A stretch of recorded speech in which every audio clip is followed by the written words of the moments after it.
Record News Rural. Oferecimento. Bradesco, de ponta a ponta é com o Bradesco que o agro conta. Micro Essentials da Mosaic, MPS em grânulo único.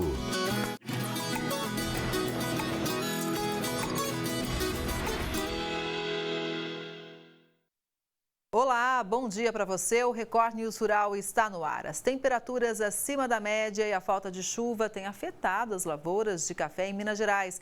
O estado é o maior produtor do grão no país. Cafeicultores estão preocupados com a próxima safra e a Fundação Procafé traz alertas sobre o clima. As temperaturas acima da média já vêm trazendo problemas nas lavouras de café nas últimas safras. E após a passagem do fenômeno El Niño e agora com o período de transição para o Laninha, o Parque Cafeeiro de Minas Gerais, o maior estado produtor de café, pede socorro. O que se vê são cafezais assim, com folhas bem secas. Na região de Varginha, sul de Minas, as temperaturas no ciclo cafeeiro 23 e 24 ficaram acima da média. E o déficit hídrico já preocupa. A Fundação Procafé emitiu um alerta. O mês de agosto aqui na Fazenda Experimental em Varginha, o normal era a temperatura de 18,5, deu 19,3. Então foi novamente 0,8 graus acima da média. Se a gente pegar esse ciclo todo de setembro de 23 até agora agosto de 2024, a média de Varginha foi 1,6 acima da média histórica. Então, todos os meses a gente teve temperaturas acima da média. A chuva também em agosto ficou abaixo da média. O normal era 19, choveu 5. E o déficit hídrico na região de Varginha está em 185, que é muito alto para o período. Além de Varginha, a Procafé tem também estações meteorológicas em outras cidades do sul de Minas, além do Cerrado Mineiro e Mogiana Paulista. Em todas as regiões, o clima segue preocupante. Com relação às outras regiões também, à exceção de Carmo de Minas, lá a temperatura foi um pouquinho abaixo da média e a precipitação um pouco acima. Então, a chuva acabou reduzindo parte daquela temperatura. A região de Muzambinho e Boa Esperança também as temperaturas ficaram acima da média. Boa Esperança já está com um déficit em torno de 210 milímetros. Muzambinho está com 93.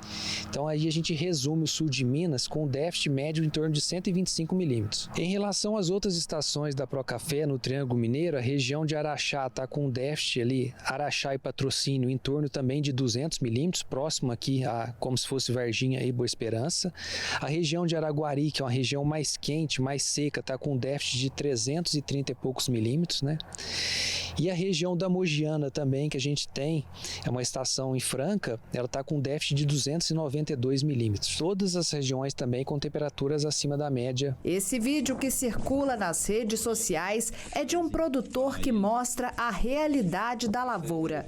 Nem o protetor solar para folhas adiantou neste caso. Em Coromandel, Cerrado Mineiro, este produtor também avalia o estado da lavoura. Em Santa Margarida, nas matas de Minas, o mesmo problema. Tempo seco e nada de chuva. Com o retorno das chuvas previstas aí para final de setembro, vai ocorrer uma florada, às vezes é uma florada intensa, ainda mais que a planta está desfolhada, dá aquele impacto visual de uma boa florada, mas isso a gente sabe que no futuro isso não vai virar fruto, Isso aí não vai virar café. Com temperaturas acima da média, a fotossíntese da planta já fica comprometida. Isso pode impactar na produção, na qualidade do grão. Só que não há previsão de chuva para os próximos dias e o cafeicultor vai ter que contar com a fé, já que a próxima safra já pode estar afetada. Esse ano de 2024 ele está muito similar ao ano de 2020. Porém, ele está com um déficit um pouco adiantado. O normal desse déficit que a gente está agora ao final de agosto, em 2024, de 185 milímetros em Varginha, a gente só foi contabilizar ele 15 de outubro. Então, a gente está um mês e meio adiantado. Em relação à Boa Esperança e às outras regiões, ele está um déficit bastante similar com relação ao ano de 2020. Segundo o engenheiro agrônomo, com as lavouras debilitadas, muitos produtores produtores estão fazendo a poda do cafeiro, visando a safra de 2026. Alguns produtores têm optado por fazer a poda de esqueletamento agora, nesse momento, porque a planta já ia não produzir zero ano que vem, só que eles vão zerar ela total, não vão ter a colheita no ano que vem e vão projetar uma boa safra somente em 2026. O ministro da Agricultura e Pecuária anunciou uma linha de financiamento para os produtores afetados pelas queimadas. O comunicado foi feito no G20 Agro, realizado em Mato Grosso. O ministro Carlos Fávaro anunciou o acesso a crédito do Plano Safra 24-25 por meio do Programa de Financiamento de Sistemas de Produção Agropecuária para os produtores atingidos pelas queimadas recentes em vários estados brasileiros. O governo federal autorizou a utilização de 6 bilhões e 500 milhões para atender os produtores que sofreram com os incêndios. O ministro justificou que o fogo é um fator que degrada o ambiente, queimando toda a matéria orgânica existente, alterando a composição do solo e exigindo investimentos. Por isso, foi liberado o crédito. Os recursos estarão disponíveis para as áreas de canaviais, pastagens, fruticultura, café e seringueiras.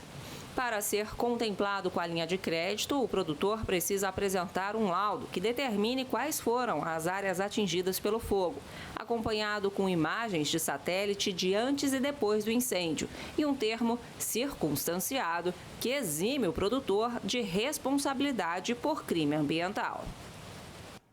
A gente fala mais sobre o G20 Agro ainda nessa edição. O vazio sanitário da soja terminou em parte do Paraná, mas a falta de chuva está impedindo o plantio. O vazio sanitário da soja no estado é escalonado e dividido em 3 regiões.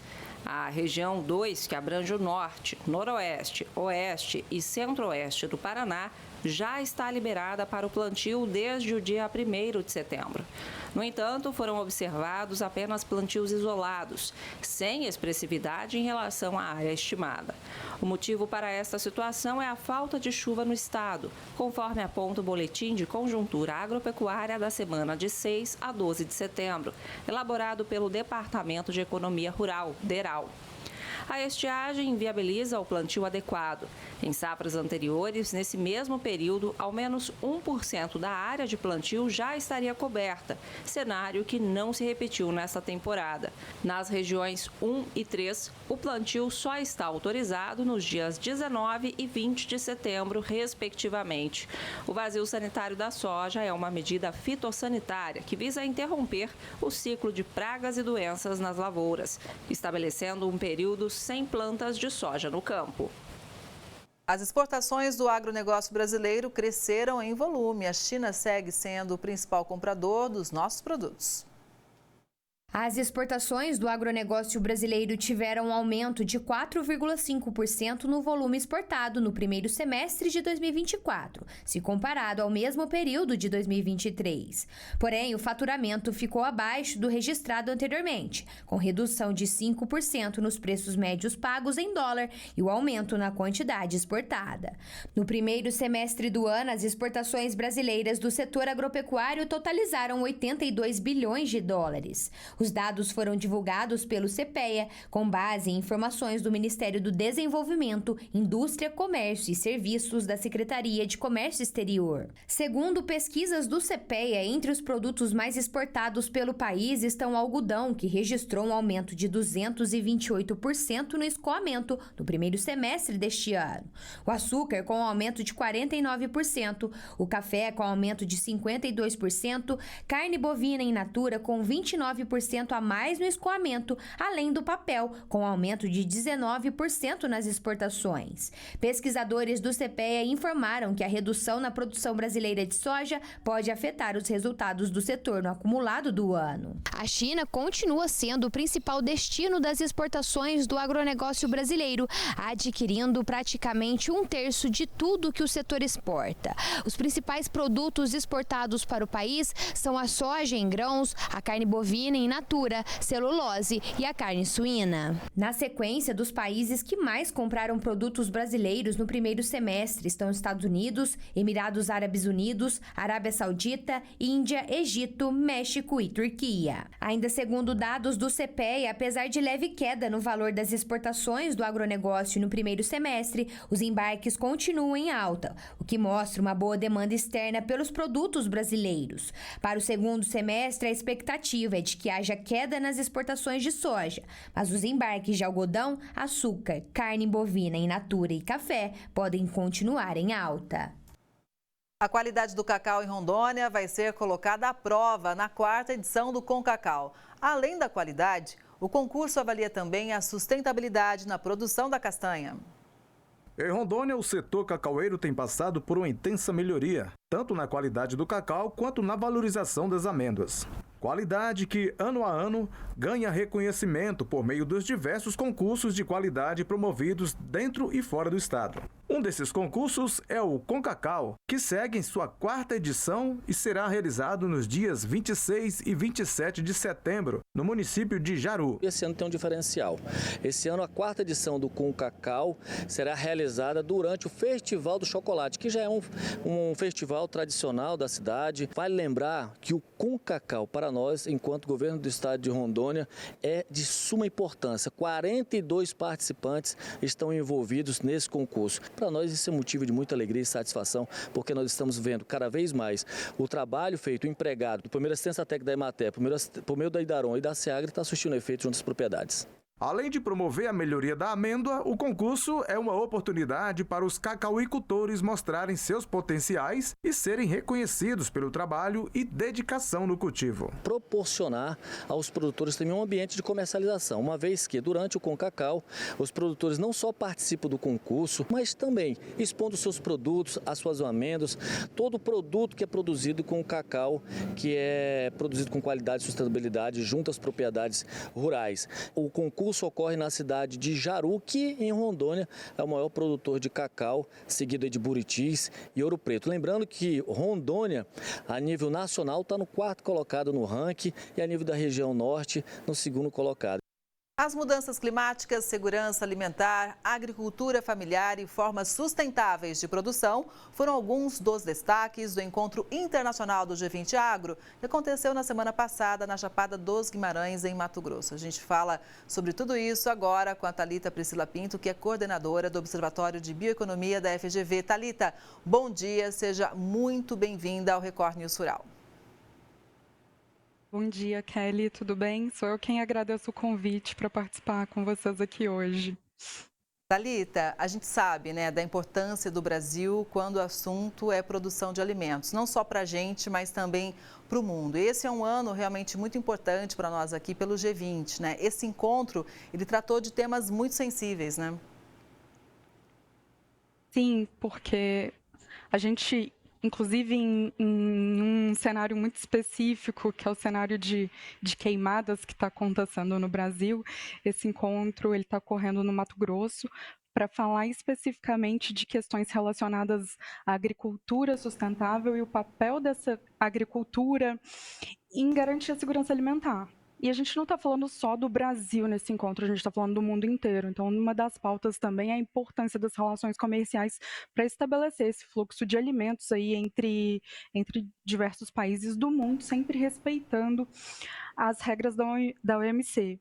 E aqui vale lembrar que a gente tem visto cada vez mais o agravamento de questões relacionadas às mudanças climáticas, a eventos extremos. E o papel do Brasil, nesse contexto todo que eu falei, é um papel de protagonismo, porque a agropecuária nacional, ela tem essa capacidade de prover alimentos para boa parte do mundo e ela ainda tem esse potencial também de ser sustentável e de contribuir para questões relacionadas à mitigação de impactos de mudanças climáticas. Olha, eu acho bem importante a gente trazer para a nossa análise aqui, já que você citou a questão da relação comercial, né?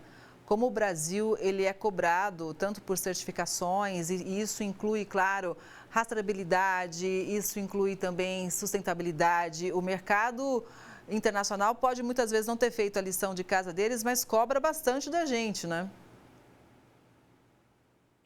A gente tem visto uma cobrança muito grande, principalmente para o Brasil, porque, de um lado, a gente tem um agronegócio realmente muito pujante. Então, a gente é responsável por liderar a produção e a exportação de uma diversidade de produtos agrícolas. E, por outro lado, a gente tem uma parte significativa do nosso território que ainda está preservada. Então, o Brasil territorialmente é um país muito grande. A Amazônia, por si só, é maior que alguns países do mundo. E esses holofotes acabam recaindo sobre nós. Mas eu acho importante sempre trazer para a discussão que, se a gente olha para as questões de cobrança relacionadas à sustentabilidade, a gente tem um setor produtivo que é muito comprometido com todas as regras de mercado, incluindo as regras de sustentabilidade. O nosso Código Florestal é um dos mais rigorosos do mundo. O nosso contexto de economia e de agricultura tropical, ele demanda métricas e metodologias específicas para mensurar essa sustentabilidade, esse potencial de remoção de gás de efeito estufa, por exemplo. E, além disso, todas as questões de rastreabilidade, elas são desafiadoras para nós, porque o sistema produtivo da pecuária, por exemplo, aqui no Brasil, ele não é um sistema trivial, ele é bastante complexo. A gente tem produtores que cuidam só da cria, da recria, da engorda, alguns têm terminação em confinamento, outros não. Nem sempre o mesmo produtor, na verdade, via de regra, não é o mesmo produtor que cuida de todo o processo, e isso gera camadas de complexidade muito grandes, além de demandas específicas. E lembrando que a agropecuária é o único setor produtivo econômico que é capaz de remover gases de efeito estufa da atmosfera, e isso também precisa ser considerado.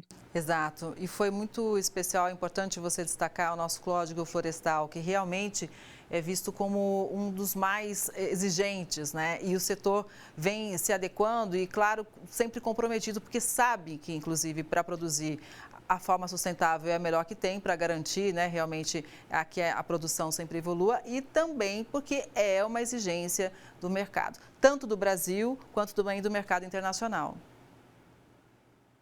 Exatamente, Kelly. Eu acho importante sempre ressaltar que a lei, ele é um importante instrumento jurídico para promover a preservação das nossas florestas, mas aqui no caso do Brasil, a gente tem um problema complexo que também precisa ser mencionado, que é o caso da regulação fundiária. O desmatamento hoje no Brasil é uma atividade que ocorre majoritariamente por atividades ilegais. Mais de 95% do desmatamento no Brasil é ilegal, é crime, ninguém discorda disso. E esse crime, ele acontece por alguns motivos. A vegetação nativa, principalmente a madeira nativa, ela tem um valor de mercado muito grande. Tem também o valor dessa terra para ser comercializado. E aí, num terceiro momento, a gente entra com o uso dessa terra. Exato. Então, veja como realmente... Se a questão da regulação fundiária não for resolvida no Brasil, a gente está olhando para o problema certo, mas pensando, colocando um diagnóstico que talvez não seja o mais correto. Bom, então talvez esse encontro do G20 ele também sirva para a gente fazer essa análise junto com outros países para traçar realmente estratégias que serão apresentadas no fim do ano, né? Exatamente.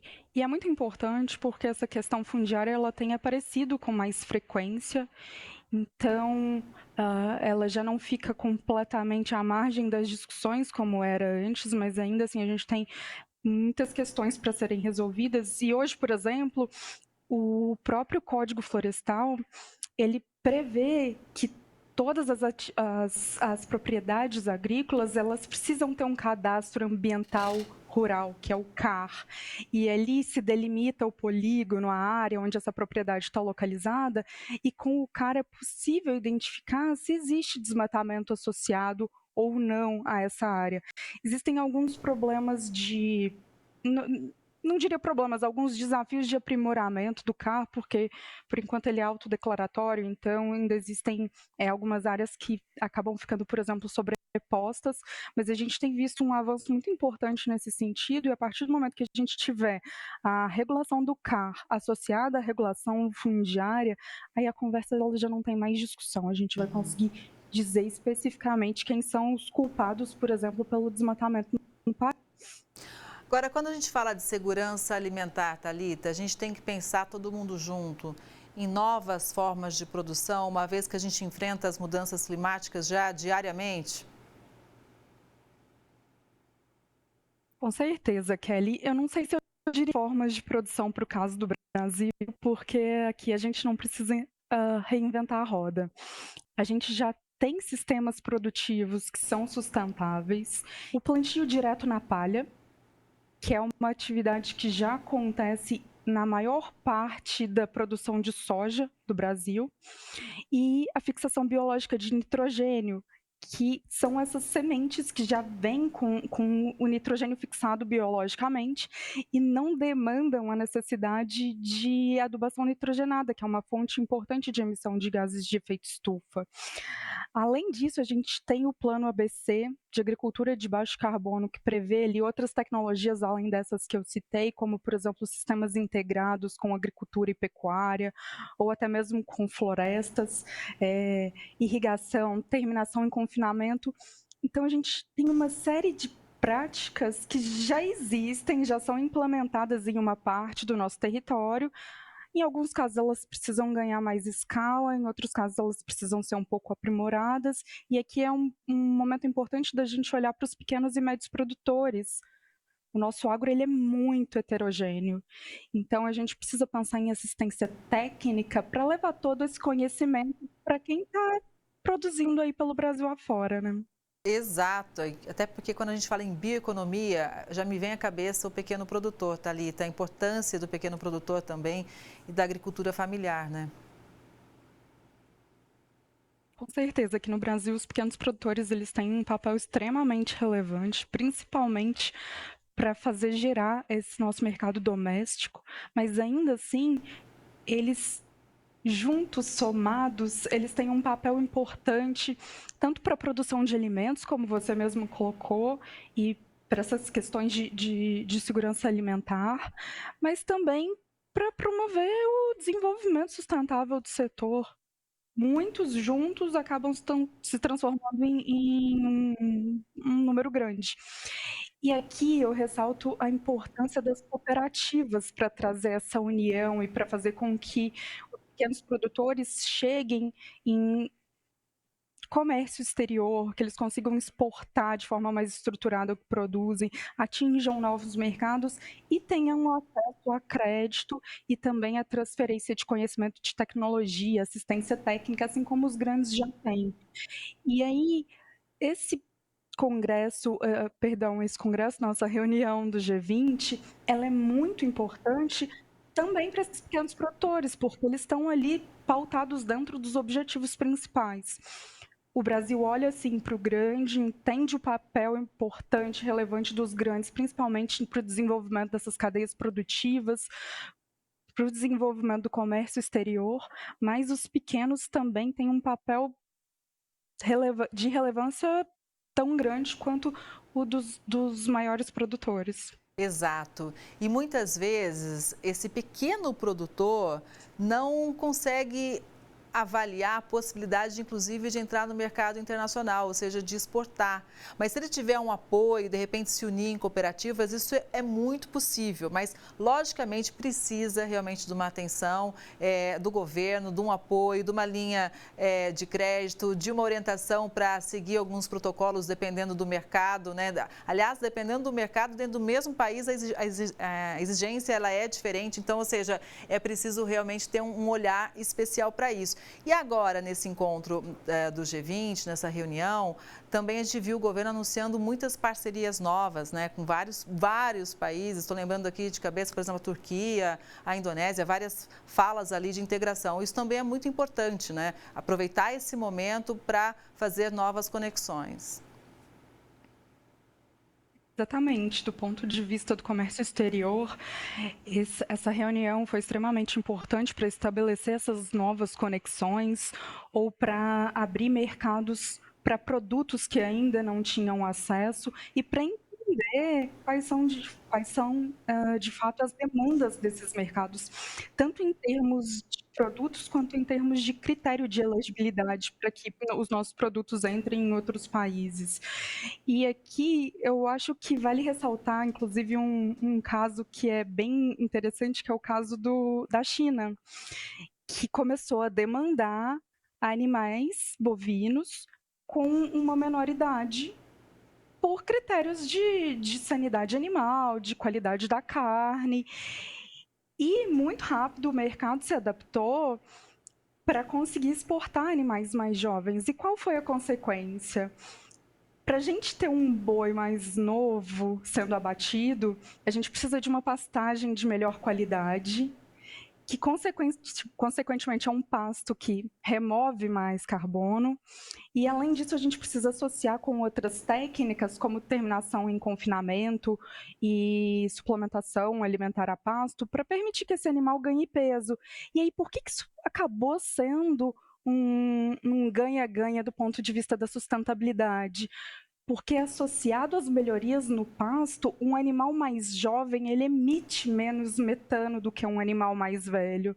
Então, uma política de incentivo que veio aliás, não diria de incentivo, mas uma demanda, uma exigência que veio de um mercado externo extremamente importante para nós, acabou promovendo a sustentabilidade da pecuária que já estava, de certa forma, estruturada aqui no Brasil. Pois é. Thalita, é claro que a gente vai seguir de olho, acompanhando todo o andamento do G20. A gente sabe da força do nosso agro, né? E como realmente, assim como você já destacou, como os nossos produtores estão comprometidos, né, em serem cada vez mais sustentáveis, né? Então, muito obrigada, viu, Thalita, por essa análise. Um bom dia para você e até a próxima. Obrigada a você, Kelly. Um ótimo dia. Obrigada. E essa edição do Record News Rural fica por aqui. Muito obrigada pela sua audiência. A gente se vê no próximo programa. Até lá.